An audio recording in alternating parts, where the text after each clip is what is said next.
Good morning, good afternoon, good evening, Y whales, wherever in the world you are today. So it is January 18th. The world is still kind of trying to decide, are we in a recession, or have we hit the bottom, or up, down, left, right? Davos is going on. And so there's a lot of news kind of coming out there around climate change and all sorts of things.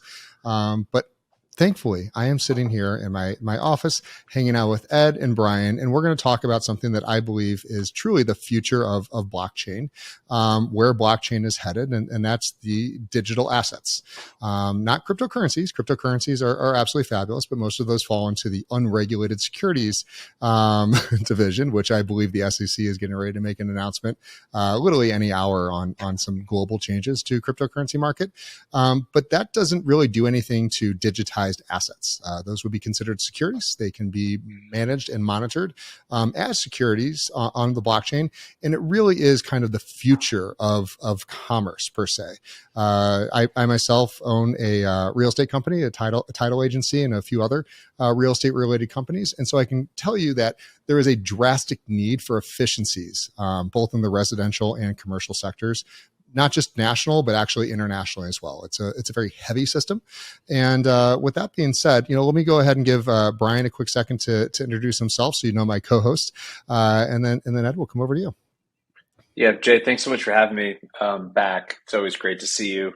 So, Brian, I'm the founder of a fundless sponsor syndication investment platform based in Nashville, Tennessee, where we raise capital from private accredited investors on a deal-by-deal basis, typically medical office or light industrial flex properties throughout the Southeast, and met Jay through YPO. Fabulous. So Ed, as our guest today, RedSwan is really doing some amazing things, but I'd like to start off with a little history of kind of where you came from, and kind of how you got to this point today of being one of the largest digital assets providers in the real estate space. Well, Jay, thank you for inviting me. It's a pleasure to be here, and I really appreciate you bringing Brian as well, just because we have a lot of relevancy in what we're doing together. I started off in this industry in 2018, but prior to that, I was executive director at Cushman & Wakefield in terms of capital markets.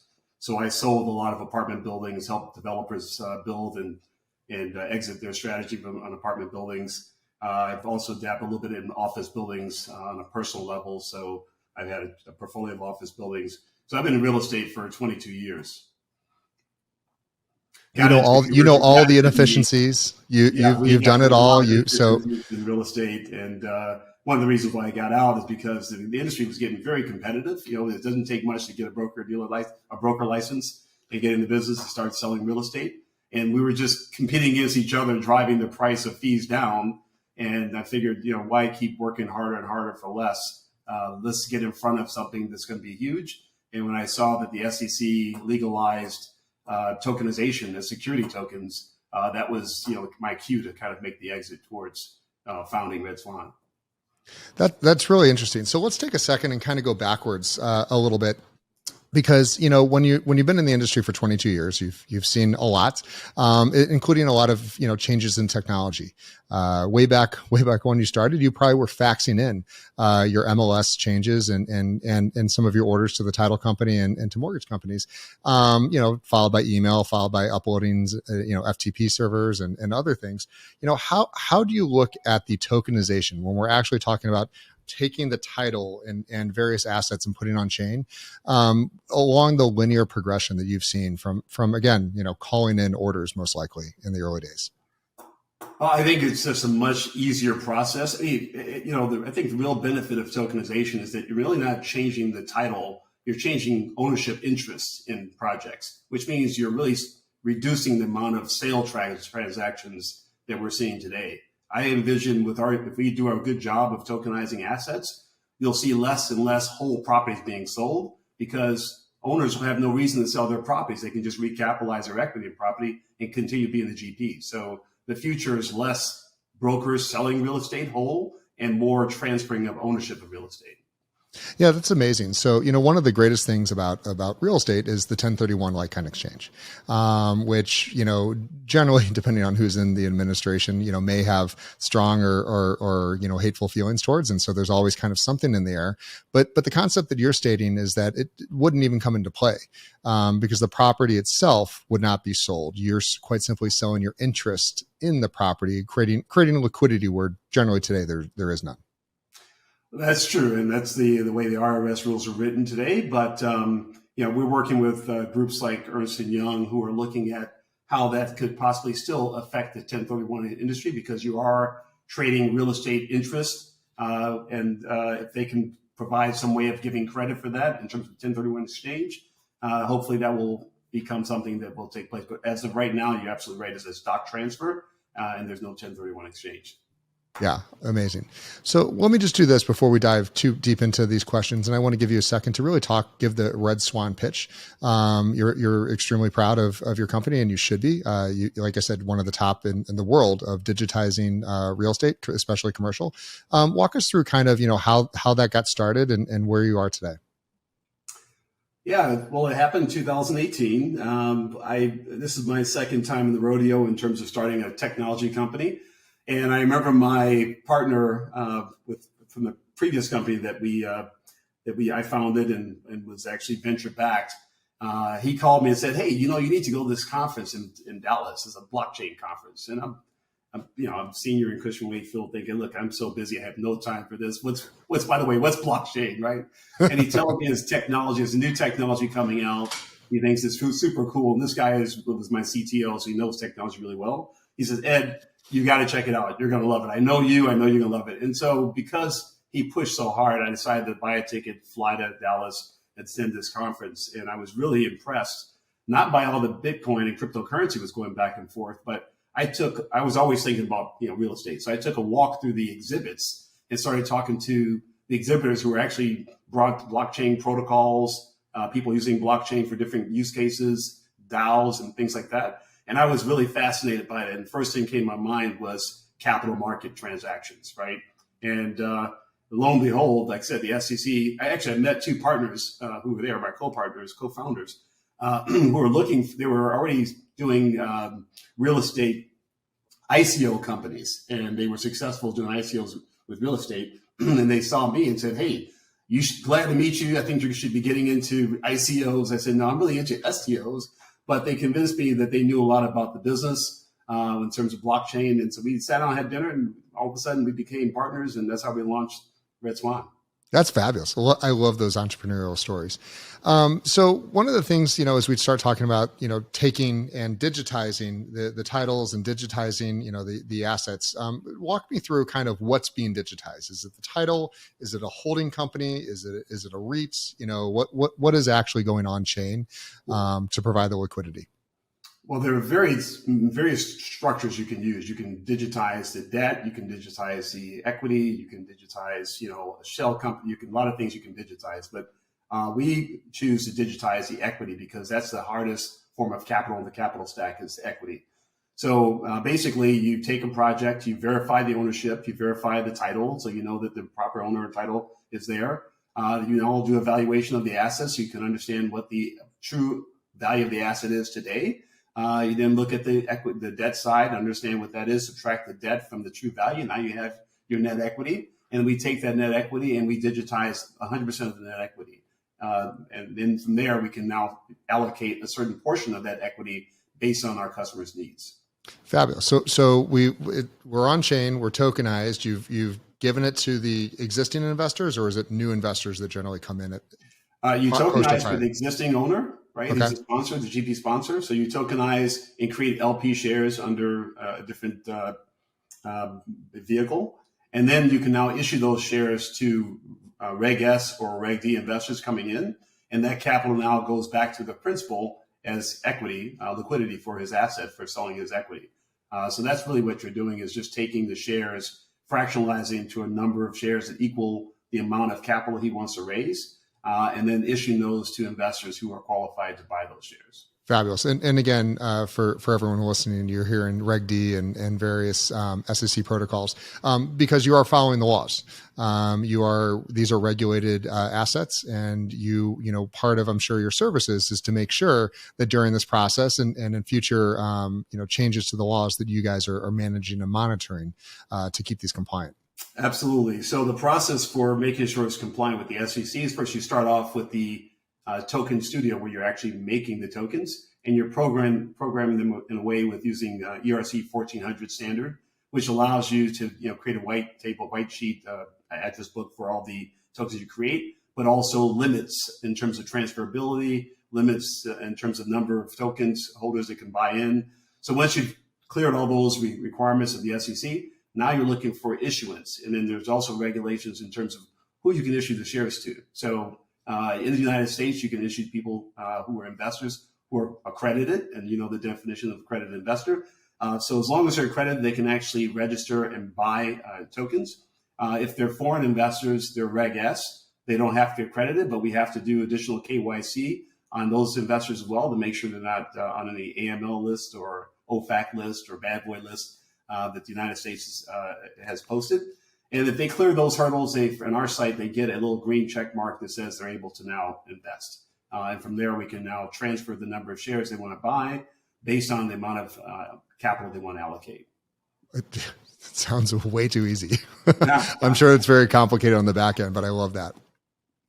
So let's, Brian, I'm going to cue you up here, and let's go ahead and use Brian as an example. Brian's, again, you heard the way his business operates. It's a case by case basis. So they're gonna find an opportunity. They're gonna go forward. So Brian, give a scenario, and let's hear how Ed's gonna solve all the problems in your life. Yeah, I look forward to that. Ed, you're super familiar with my business model. We create single purpose vehicle entity LLCs. So the only thing in that LLC is one particular asset. It has its own cap stack. We just do common equity. Everyone's listed out on the Schedule 1 of the operating agreement. And then we have a senior secured lender, typically a CMBS or Lifeco or a regional, super regional bank. And so it's fairly clean. My question for you, and I'd love to learn more, for a sponsor, being able to swap out equity would create this virtuous cycle, right? Where we're meeting new LPs, we're giving people liquidity, which is the biggest challenge in my pitch and for our investors. It is kind of the golden key that unlocks a lot of things. I understand the regulatory environment is fairly set in terms of what you've described. The bigger challenge in my mind when we've done some secondary interest sales or transfers is more from, it was papered 5-6 years ago, right? And so the operating agreement, the PPM, and then what we filed with the SEC and FINRA says certain things about transfer restrictions. But the bigger challenge is really the lending debt environment, getting the lender to sign off on these type of transactions. And there's a lot of esoteric niche involved. But I'm curious, how have you been able to navigate that with sponsors? Sure. First, with regards to your existing structure with the PPMs you published and distributed, because we're starting fresh, bringing new capital in, we create with our SEC lawyers a new PPM, one that follows the blockchain protocols, all the disclaimers that you have to put to the investors regarding investing in blockchain technology. And so once that's created, that becomes the overriding PPM. And so when we bring capital in, you're actually now paying off your old investors, right? Or they're going to exchange their current shareholder interest for the new PPM shares, and new digital tokens are going to be distributed, or they're going to be bought out. So that the one you created goes out the door because they're now going to be gone. A new one emerges, and this was not going to be now the guiding PPM you're going to use going forward with these new investors. Your bank is the big elephant in the room, and we've had very little problems with with regular banks, regional banks, with HUD, and for also Fannie, Freddie, those type of loans, because they're really concerned about the collateral, and they're concerned about also the KP, the key partner or GP partner. So as long as you're not selling shares that are more than 20% of the equity interest by one individual, you don't have to go back to the bank and get their approval. And so they're comfortable with that. And also, you're not infringing upon the collateral of the asset, because they're very much concerned about that. There are some guidelines we found from talking to or reading through various lending agreements. For example, CMBS doesn't like you to recapitalize more than 49% of the equity interest, LP equity interest in your capital stack, because they sell off the securities and they don't want to change that structure. But it is possible if you come to them and show them what you're doing, and they can now charge you money and redo it, they'll do that. Also, who else has another restriction? Just basically the 20%, making sure that the GP is still the key person, key contact, making sure that everyone's been KYC is a big concern of the banks. But we're seeing banks call us now to ask us, if we can help in certain scenarios, because, right now the market is, I won't say upside down, but having some challenges. And so banks are looking for a way to lower their LTV, right? And so they're looking to see if they can bring outside equity to help lower that LTV, because there's no other source for them to go to. They invested in something 2 years ago. The cap rate is up 200 basis points. Their LTV goes from 75 to 95 or 100. And so they're more concerned about bringing that down to balance. Otherwise, they're really in trouble. And I'm curious, in terms of if I, as sponsor, come to you and I want to recap one of my existing deals, timeline, process, fee structure, how does that look? First, it takes a good 30, 45 days, depending on your legal and the support we get for information, to do all the due diligence. We have, like I said, make sure the asset is verified, the value is verified, the land ownership is verified, the sponsors are checked out in terms of their backgrounds. All this due diligence has to be done. And let's say that's done in 45 days. And now we have created the tokens, and they're minted, and they're sitting in an inventory in RedSwan waiting for distribution. And then we start to put them on our platform, and we start marketing these shares. Typically, it takes between 60 and 120 days. When we first started, it took 6 months to get the deals done, because it was so early in the marketplace. People didn't know what we were selling. They had to take a lot of time to figure it out. But now we're starting to see more people understand the tokenization, especially on the international side. Yep. It seems like it's getting done within, I'd say, 90 to 120 days. We're working on ways right now to shorten that time frame by bringing on additional distribution channels, like family offices and security broker dealers on Wall Street, for example. But I think it will take the time period will be shorter and shorter as we increase the size of our investor database. Right now, we started off, we had 0, and first year I think we hit 700. Now we're at 7,200 and growing, and so that helps to really speed up the process, because we know who to point to in order to join in on this particular transaction. And then on the fee side, is the sponsor bears the fees associated with getting on your platform and marketplace, or does that get pushed through to the LPs? The fee is paid by the sponsor. We want the LPs to have a direct purchase experience where their money goes right into the asset. And this one thing about blockchain, you're eliminating the middleman. So we have our sponsors, like yourself, pay the fee. It's roughly 4 to 5% of the money that we collect is what you would pay. The charges to you, that's the only charge to you outside of the initial engagement fee. And depending on the size of your asset, for us to do all the legal work, we use Wilson Sonsini as our lawyers, which are one of the best lawyers and SEC lawyers in the country. And we use Ernst & Young as our accountants and advisors for structuring deals. And so that engagement fee covers their costs as well as our costs and the cost of the tokenization costs to create the digital token. But then that's your cost. And then the second cost you pay is, like I said, the success fee. The cost to the investor, once they've bought the digital securities, every year they're paying an annual asset management fee, and that's 1.5%.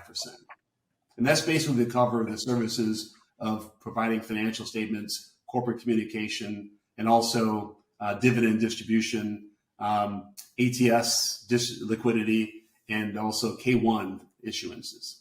Oh wow! So you guys are very involved. Once this property is in your platforms, you guys are Yeah, I partners. mean, we have to be. We don't want the sponsor to have any headaches, and so and the K1 distribution is not an easy task, right? Because somebody purchases it and they sell it, and somebody else sell it to somebody else. It trades 3 or 4 times in a year. You have to track the date of their holding position and also who the new holder is. But that can all be done on the blockchain because it's all recorded. And so there's a company out there called TaxBit that helps to track that information. That's amazing. And you guys are using DigiShares as your tokenization platform currently? We are. We've now, I'm announcing that we've consolidated all of our technology. So we now have everything in house. Oh, So fabulous. DigiShares is really focusing now on our Reg S. We have an operation in Lagos, Nigeria for international investors, and it's using a different protocol altogether. And they were working with us on that. But for all the US sales that you see on our website, we're doing this all internally now.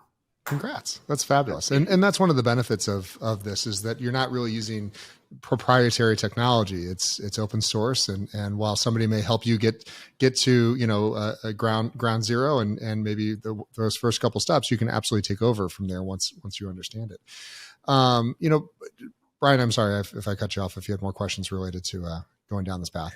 Well, I've got a lot more questions, but you did an awesome job answering the one kind of issue that I'm curious to your kind of response to is valuation. Is just third party valuation kind of on the marketplace, and then once somebody makes a bid at a certain pricing, it gets locked in, or how does that all work for the secondary sales? Oh, for secondary. Okay. So primary, we basically do evaluation of the asset and we can put the price on and sell those tokens at $1.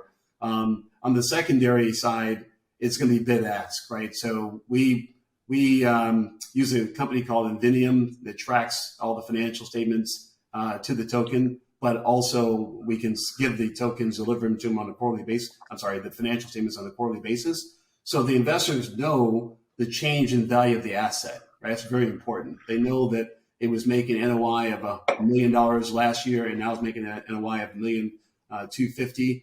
So now they figured that they can drill down and know the price of their share has gone up pro rata. Our broker deals would give them advice as to what they would list their shares at, what we think the market value is, but it's ultimately up to the investor who's coming in to bid against their ask for liquidity. Has there been, to me, I think there's a big difference between commercial and residential. And, commercial, this makes all the sense in the world because these are big assets, they're heavy assets. And you saying that you can provide liquidity in 90 days is unheard of. I've got commercial properties that it takes a year to close, not because neither party doesn't want to, but you've got so many different variances and everything else that can get involved. But, residential, I see all the time come through our title company and others, and some people tokenize these things, and the first thing we have to do is undo that because title, the mortgage companies won't fund, and the title companies won't insure. So that's great that they went through that tokenization process for this residential property, but now they want to sell it, and all that work has to be undone prior to going to the next owner. And those are single family uses, single family homes. So in this process here, you're saying that as long as the lender is okay with it, you can transfer as much of that tokenization process as you want, if the buyers, have the liquidity to match that. Yeah. So once you determine what the net equity is of the sponsor, like Brian, you can now sell those shares to other investors coming in. And then if they want to exit, if they're U.S. investors, they have a 1-year holding period. But after that, if they want to exit, they can sell their shares to the open market for whoever wants to buy it as well. So always providing that continuous liquidity option. And it always also for Brian, it provides him with perpetual equity. I mean, Brian, good well that as you take on every project, there's a maturity process where you add your value, you hold it, you stabilize it. Now you're looking to sell it. And when you sell, that's when you actually get your capital gain and your profit sharing, your earn out on the project. Well, that's out the door now. If you tokenize this project and you issue the capital out, you're bringing 80, 90% of your capital, your equity at that value back to your pocket. You're still the GP of the property. And every year, once that property performs above, your hurdle rate, you're now splitting every year with that profit. So you're issuing dividends, you're taking your 40, 50, 60% split as long as you're over the threshold that you promised, which is better than waiting 5 years, 7 years. Because look at today, you bought an asset 2 years ago, you're stuck. You can't sell that asset because cap rates have gone up. You'd be selling it for a loss, right? So this makes a lot more sense for guys like Brian to be able to stay in this property, ride out the wave, but be able to have liquidity, because we all know cash is king, especially in markets like today where you want to buy more assets at a discounted value, but still not be pressured to sell your asset. Brian, I'll let you have a turn. How much do the capital markets and investment sales brokerage houses hate you? We're going to find out real quick, because we just issued an RFP to the top 50 brokers houses in the country. We're looking for additional partners for distribution. So we sent out invitations for about $825 million tranche to entice them to start working with us, where we're paying them to sell the shares for us. We want to, like I said, close that timing gap. And the best way to do that is, if I were to, no matter how much capital I raise for RedSwan and start hiring an army of brokers on our team, it would take time for us to train them and be able to handle the volume that we have. And we currently have about $800 million worth of bid activity on our site, just people saying, I want this, I want that, right? So in order to be able to provide that liquidity for ourselves, going through the traditional broker-dealer channel makes a lot of sense. And so we want to work with them. We want to teach them how to start selling digital assets as opposed to analog assets of the same quality. A lot of education. Yeah, I would imagine the kind of Cushmans of the world and CBs, the investment sales teams, this is really going to disintermediate that business pretty substantially, because there won't be, to your point, that kind of transaction volume that they're used to. Yeah, owners wouldn't have a compelling reason to want to sell their assets. They'd rather pull their equity and hold their assets. Think about it. You spend a lot of time searching for a property, a lot of pursuit costs going after a property. You finally get one. And if you have the wrong equity partner, within 3 years, they want their money out. They're saying, sell it. You haven't made your earn out yet. They say, sell the asset. It's time for us to get our money back. You did all that work to make no money, right? So I think they're going to really appreciate this process a lot better. It's more friendly towards the sponsor. That's amazing. I agree. So what, so we were able to do a single property, and you have all those things there. If I want to go purchase a property, are we able to use your platforms to do fundraising? Not right now, just because of the speed and the timeliness of the transaction for an acquisition. And also, we don't believe in, at least I don't believe in, tokenizing an empty shell, right? And so if Brian says, hey, I want to go acquire a property, well, Brian and I both know that, 50%, if not higher, don't get done, right? They fail. They fall out of contract, whatever happens. So that'll be a wasted effort to do all that work tokenizing a shell that doesn't happen. Plus, we don't want to tokenize a shell because there's no asset there, and we're asset-backed securities. So we're focusing on recapitalizations. We're also focusing on new development projects where the land is part of the equity proposition. So those are the two cases that we use right now. But eventually, like I said, when we have 250,000 investors and they're hot to buy things, invest things, we can put a project up this we know is under contract and ready to go, and be able to help folks like Brian to close that deal out. Right now, we're working on the low-hanging fruit. No, and again, that's why we're asking these. My next one will be REITs. Real estate investment trusts. So it's a different vehicle. How are you managing, or are you managing those? Matter of fact, we're talking to REITs right now. I was invited by EY to go to the REIT conference in November in Palm Springs. And that was an eye-opening experience. They asked us to speak and enlighten them on tokenization. The public REITs don't have much of a problem because they have a venue for exit. The private REITs have a problem because they have to, put together a NAV. Then they have to do, a redemption process. So they're promising to give liquidity to their customers. But every time there's a run on the bank or, COVID hits and people want to get their money out, or right now people want their money out, they have a hard time coming up with liquidity to provide that service to the customers. So we're looking at ways we can tokenize or REIT assets so that they don't have to worry about the disposition process. They can let the customer come to our ATS and sell their shares that way. And that way they're totally free from that requirement. That's fabulous. Yeah. Brian, we'll keep tag teaming back and forth, Ed. You're doing great. No, I mean, this is kind of real estate. U.S. real estate would be the biggest market in the world, right? If we were able to kind of unlock this liquidity. We've all kind of heard the numbers in terms of roughly 13 million accredited investors in America. Less than 5% have exposure to direct private equity or direct real estate outside of their primary residence. How do you think about the kind of the total addressable market? And we can just talk domestic to start with. And are you on the capital raising side?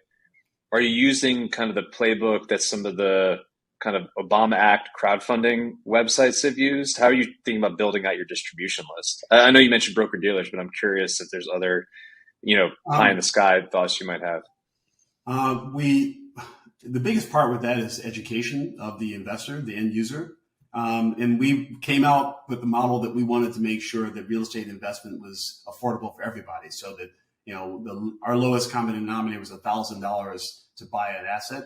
We found that was just too difficult to manage because there's so many small investors want to put $1,000 in it. It just eats up the time. So we started really focusing on family offices who are bigger check writers, institutional investors, and high net worth investors. So we just raised the bar from 1,000 to 25,000 or 50,000 or even 100,000 certain deals, and that's really the channel we're going after. And we created two funds, a value add fund and also a core asset fund, and we're going to probably have a affordable housing fund. But the funds are valued at $1,000 for those investors who don't know what they want to invest in. Maybe they're not that savvy. They can buy into the fund, which is now buying a pool of our digital assets as opposed to just buying into one. But we're really starting to focus on the higher level investor because institutions are very excited about tokenized inventory because of the speed of access and speed of liquidity, as well as family offices because they make a lot of investments in proper projects like yours. But they don't want, even though they're long-term thinkers, they want to have the ability to pivot if necessary. Like COVID hits and you see hospitality going down. If you didn't have liquidity or didn't have a digital asset, you are stuck until they can sell that property, which is still on the market, right? But if you had digital assets at that time, you can offer your shares for sale with a little bit of a discount and you'll have liquidity and you wouldn't have to go through that problem that most are going through right now. So what's the biggest challenge that you're facing right now, either technically or legally, with this lift or possibly education? What's the biggest, kind of, brick wall that you run into when you're going through this process? Well, education is very, very much a big challenge for, I wish I had more guys like Brian out there that were aware of token and digital assets. Because it'll be easier for me to articulate the benefits, right? Most of the ones I was able to convert, and we converted about almost 40 properties, were people I knew, they know me, they know that I've helped them, I've been in the business for a long time, so they trusted what I'm saying, and they know my level of competence. But there's so many, they're so used to doing things only one way, that you mention any word that happens to sound like technology, where you definitely don't want to say tokens, right? They think crypto. You don't want to say blockchain because they think Bitcoin, right? So anything you say that's on a technical level, they go right over their head and they just want to leave it alone right there. They don't, oh, you got me there, Ed. Just to stop right there. I'm not interested, right? But now you're seeing the bigger companies, the Goldman Sachs, the BlackRocks, the KKRs. They're doing it. They're doing it. They're in it in a big way, right? And so that's how I'm now teaching. The mid-level managers and sponsors that, look, Goldman's doing it. Look, KKR is doing it. Look, Heinz is doing it. I mean, you're missing out.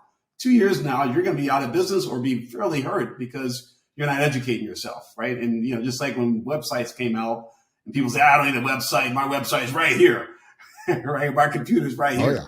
Well, they're not around anymore because the websites and computers definitely were much faster in terms of handling and processing customers. And the same thing with the blockchain technology, just much, much more superior in terms of what results it can get.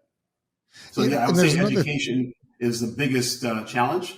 And for us, raising capital is also a big challenge because there's a lot of money out there, but they all want to see it like already working and scaling up, and it is. So we're happy that it's starting to scale up now, and the price is going to be much higher. But that was a big challenge, just getting people to understand this is something you need to bet on. But I think it's all changing.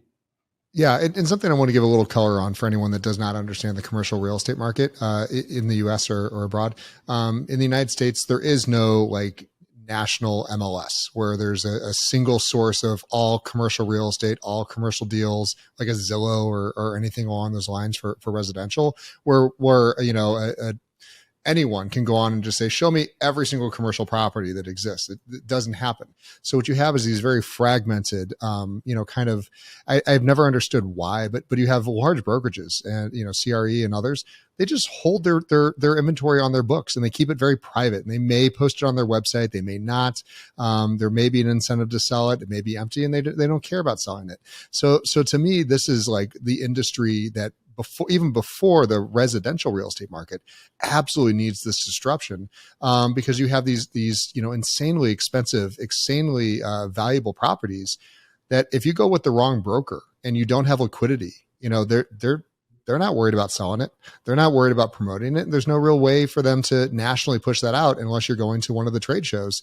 And those don't happen every single day. So this is an industry that has resisted web, has resisted centralization of inventory. And so it's literally, in my opinion, they're going to skip over Web 2 and go straight to Web 3 because it actually clarifies so many of the problems that they just, for whatever reason. Brian, have you kind of felt that pain of like it's like you got to be Sherlock Holmes to find a property sometimes? Yeah, I mean, it's a weird industry, and Ed, you've been in it a long time. It's a very low barrier to entry. Right, anyone can come in and get a broker's license and start doing deals. So someone like me can just go out there and start kind of raising under the right reg offering. But at the same time, it is a very old school place run by a bunch of 65-year-old guys in a boardroom somewhere. And yeah, they are resistant to change. And if you take a look at everyone who's listening has probably bought a home before. If you think about the closing checklist or the settlement statement, you look at all these third parties there feeding the deal out, there's not a lot of incentive there to create kind of a better experience or a more efficient experience for the end user. And that's really what this technology can do, is kind of reduce that friction cost, makes things more efficient. Getting the big banks and the Wall Street guys kind of on board is a huge step because it'll normalize it. But I do think it's just going to take some time. Yeah, I agree. You think about the average cost to acquire a property as a commercial property is probably around 9% or better, depending on how much pursuit costs you have chasing after properties before you find one. But when you find one and you need to close it, it's 7 to 9% cost. You title company, legal fees, broker fees, all these fees are involved, appraisal fees, due diligence fees. Well, we reduce that to zero, right? Because now the buyer doesn't have to pay any cost. They just buy right to the token, they buy their shares. They get all the benefits of ownership without having all that upside cost, which you're right, that hurts the industry in terms of, reducing their potential earnings, but it benefits the sponsor and it benefits the sponsor's investors tremendously, which is why I think this is why I'm in the business. I think it's just a way it should be. Go for it, Brian. I see you ready to go. Well, and I think a big misconception talking to other GPs and sponsors, they're very worried about this pace of change, right? And how technology will change their business and industry. I think it's important to realize that if Ed were able to kind of wave his magic wand and this were all to occur overnight, there's still a need for kind of best-in-class institutional asset managers, boutique GPs and sponsors that really know their business very well. Someone still needs to manage the assets. These investors don't want to worry about changing light bulbs or toilet paper or negotiating leases, right? That's what they're paying you for. And so it's just going to look different, but there's still a huge need for kind of the asset management GP sponsor to be involved at the end of the day. Absolutely. And there's also a need for, sharp brokers, real estate brokers who know what they're doing, because they can help put value, they can help refer. I mean, it's all about knowing the resources that are going to benefit your client. And if tokenization's resource that is a better fit, all that referral business is income for them. All that valuation is also potential consulting income for them. And so, and there's everything in between they can possibly do to help that transaction take place. Or they can even get a broker-dealer license and become part of the trading process, right? So all that's still wide open for brokers who are in the industry. There's no need for them to just retire. I think they just need to lean in and re-educate themselves. It's fabulous. So real quick, just a quick question on the technology. So you're putting these shares out there, and are they going into the client's wallets, or do you guys custody for the investors, or is it a mix of both? We can custody for the investors. We prefer to give them the wallet and let them self-custody. So they can create a wallet on our platform. It's really easy. Just using your email address, you can create a wallet, and you can store your securities. And keep in mind, with digital securities, when you put your token shares in a wallet, it's not like Bitcoin. If you put in the wallet and somebody steals your wallet and steals the coin, it's gone for good. No. We have all the shareholders on a cap table on the blockchain. So if anything's lost, we can burn those security tokens and replace them. So the wallet is just a convenient place for you to look and see what you have, as well as our dashboard tells you your ownership. But the wallet also allows you to move your holdings from one wallet to another, or a custody department, or whatever you want to put it. It's just more portable. Yeah, and I think this is the part where the DeFi degens really kind of get out of alignment with what's being done here, because at the end of the day, these are securities. They have real world value, and they also have real world consequences for these being lost. And so you have to do this. It's not a choice.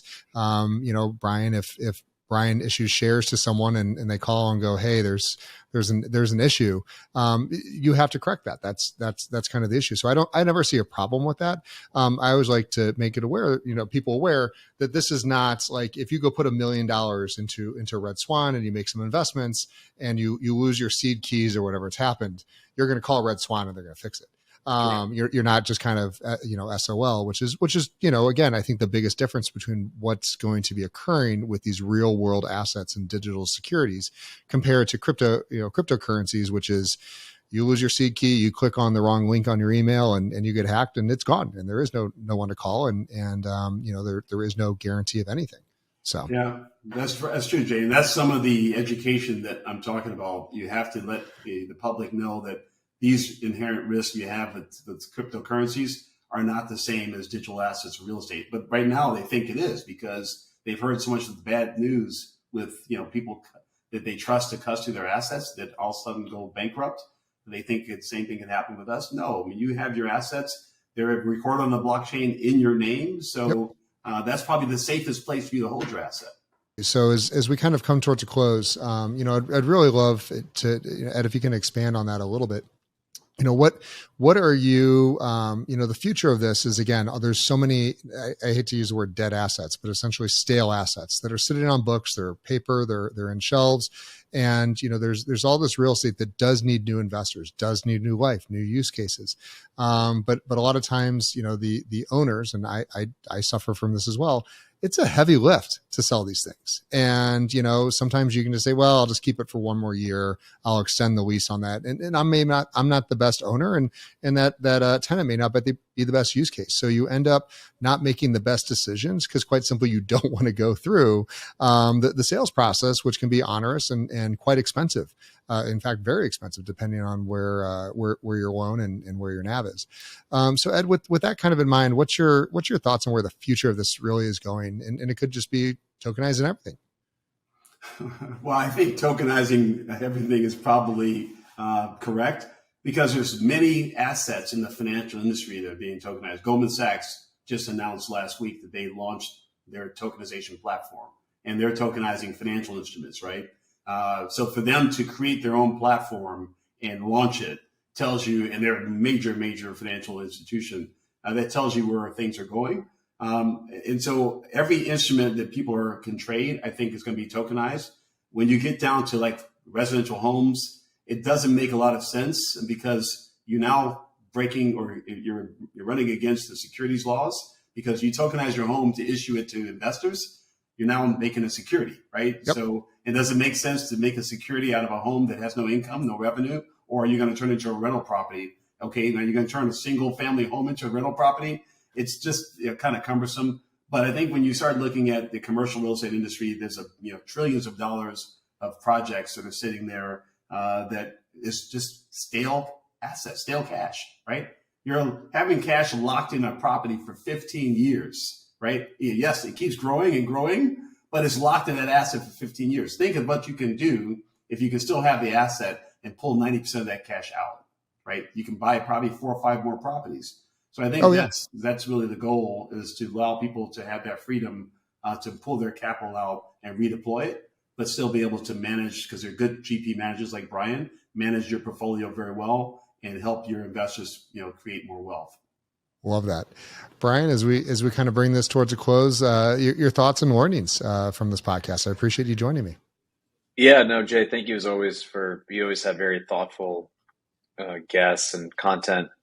This is something that we've explored quite a bit. I've had some folks on my podcast as well who are in this space. I think you're the most sophisticated and articulate person that I've spoken to on this. And so hopefully it does help get people educated, because this is the future, in my opinion. As we kind of round out the conversation, I'm curious, as a sponsor or an LP, if you're on either side listening to this, what would you say would be kind of a signpost that there's capitulation in the market towards this? What's kind of the big elephant in the room that you need to get over for there to be broad acceptance and really a large market participation on this? I think that, first of all, thank you for the compliment. And that's why I decided to come on this, because you had that conversation with Jay and you weren't aware that we even existed. And, there's a lot of miscommunication out there. And so I'm really happy that we're able to sit down here and talk about that and kind of set the record straight and enlighten you on what the opportunities are. But I think, to answer your question, just the benefits of having, these digital opportunities, it's kind of like you look at the TV route. TVs were tubes, then they became, components, then they became flat screens, then they became digital, right? Digital TVs now allow you to watch almost 3,000 different programs, whereas the tubes were 5 channels, right? I think people have to look at the digital real estate in the same capacity, that it gives you so much more optionality in terms of financial tools, in terms of liquidity, in terms of diversification in your portfolio. I mean, in terms of, transparency. People buy REITs. They don't know what's going on in that REIT. They don't know all the costs that are being thrown in there by the management. They don't know the financial statements of each individual property. All they see is the end result and the yield they're promising. And they don't even know if that's produced from the assets. So there's a lot of misinformation and very limited transparency in REITs. And so I think people creating their own ETF that's democratized, like we're doing, allows them just to buy what they want, right? And see the financial statements. Buy the properties in your neighborhood. Buy the properties in the towns that you like. Buy what's relevant. And, that's the best way to make an investment, is buying something that you are familiar with, right? As opposed to buying something somebody else tells you is great. So I think that's the big announcement I like to make, is that all this is possible when you digitize the asset. I love this. Ed, what's the best place people to find you, want to learn more, or they've got a whole bucket of real estate that they want to tokenize? My website, www.redswan.io, is we have all of our properties are there. We have ways to communicate properties that you want to tokenize, also properties you want to invest in. So we encourage people to sign up. But on my LinkedIn, to get private chats, I'm happy to talk to anybody about what we do. So those are the 2 best ways to reach me, is through LinkedIn or to our website. Thank you. Absolutely. No, really, really thank you guys for the conversation. Brian, I really appreciate the time. You were very helpful to me on this. Ed, again, you reached out, you saw Brian and I talking, and you go, no, they're missing some things. And so I appreciate you reaching out and saying, hey, let me help educate you. And hopefully we're educating our audience, because I've learned a lot here today, and I'm really excited for what you guys at RedSwan are doing. I understand the lift you guys have to do, because not only do you have to prove that your product is better, but you have to prove that your product is real. A lot of people have never heard of it. And so in this new emerging asset class, congratulations for being on the bleeding edge of this, doing it right. Again, so many people just go, it's digital. Don't worry. We can skate the laws. But everything I heard, you are following the laws. You have the correct legal representation, and you're also making sure your clients follow that as well. So again, congratulations to everything you guys are doing. Super, super excited. And again, for anyone listening that wants to know more, I would absolutely encourage you to reach out to RedSwan. And by the way, if you're looking for investments, you want to kind of find something from the ground up, absolutely give Brian a reach out over there at Excelsior Capital. Brian, where can they reach you real quick? I'll give you a plug. Yeah, I appreciate that. So Excelsior Capital, best way, just like Ed said, I'm very active on LinkedIn. Look us up on a company or on a name basis at excelsiorgp.com. We have a lot of content up there. Be happy to chat with any folks that want to learn more about what we do. Awesome. Well, I will catch you next time. Brian as well. I love Tennessee and don't have any Tennessee properties on our platform right now, so we should talk. Yeah, let's do some business together, Ed. Let's get some deals going. I'll take a small commission for setting this up. We're trying to eliminate that, Jay. We'll see you guys later. You didn't hear that one.